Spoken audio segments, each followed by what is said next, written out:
মশক নিধন শেখার জন্য যুক্তরাষ্ট্রের ফ্লোরিডায় যাওয়ার দরকার নেই।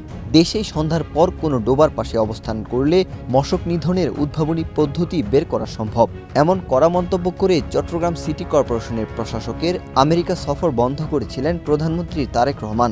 এবার রাজশাহী সিটি কর্পোরেশনের প্রশাসককেও প্রযুক্তিগত জ্ঞান অর্জনের জন্য ফ্রান্স সফরের প্রস্তাব নাকচ করে দিয়েছেন তিনি। সোমবার এই প্রস্তাব নাকচ করার বিষয়টি সামনে আসার পর থেকে সামাজিক যোগাযোগ মাধ্যমে আবারও ব্যাপক প্রশংসায় ভাসছেন প্রধানমন্ত্রী তারেক রহমান।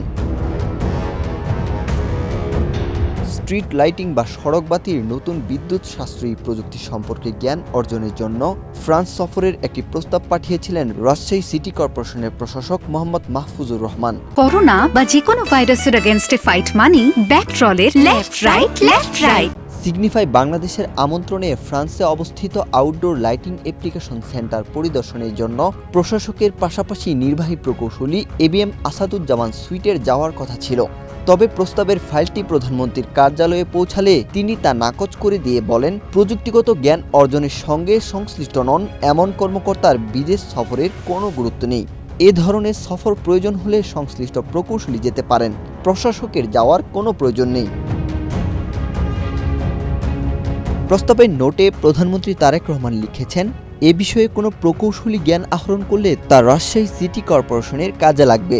সিটি কর্পোরেশনের প্রশাসক প্রকৌশলী নন বিধায় তার যাওয়া কোনো গুরুত্ব বহন করে না। এ সফরে শুধু প্রস্তাবিত নির্বাহী প্রকৌশলী প্রয়োজনে যেতে পারেন। একই সাথে প্রধানমন্ত্রী উল্লেখ করেন, ভবিষ্যতে এ ধরনের যে কোনো উদ্ভাবনী কাজে বুয়েট এবং অন্যান্য দেশীয় প্রকৌশল বিশ্ববিদ্যালয়ের সহযোগিতা নেওয়াটাই হবে সবচেয়ে যুক্তিযুক্ত। শুধু অপ্রয়োজনীয় বিদেশ সফরের ক্ষেত্রেই নয়, সরকারি প্রতিষ্ঠানের নামকরণের ক্ষেত্রেও ভিন্ন অবস্থান নিয়েছেন প্রধানমন্ত্রী তারেক রহমান।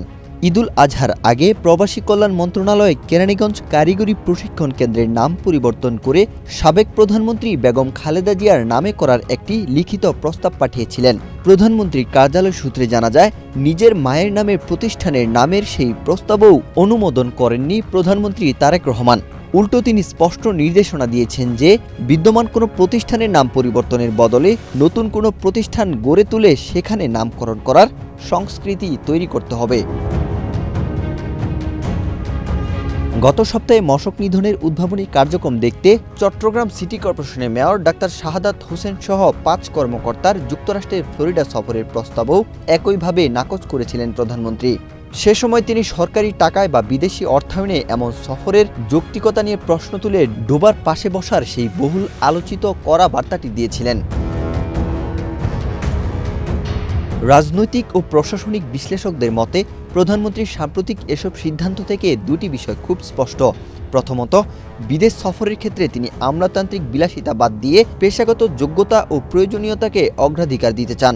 আর দ্বিতীয়ত, রাজনৈতিক বিবেচনায় বিদ্যমান রাষ্ট্রীয় প্রতিষ্ঠানের নাম পরিবর্তনের সস্তা সংস্কৃতিকে পুরোপুরি বন্ধ করে নতুন নতুন টেকসই প্রতিষ্ঠান নির্মাণের পক্ষে অবস্থান নিয়েছেন তিনি।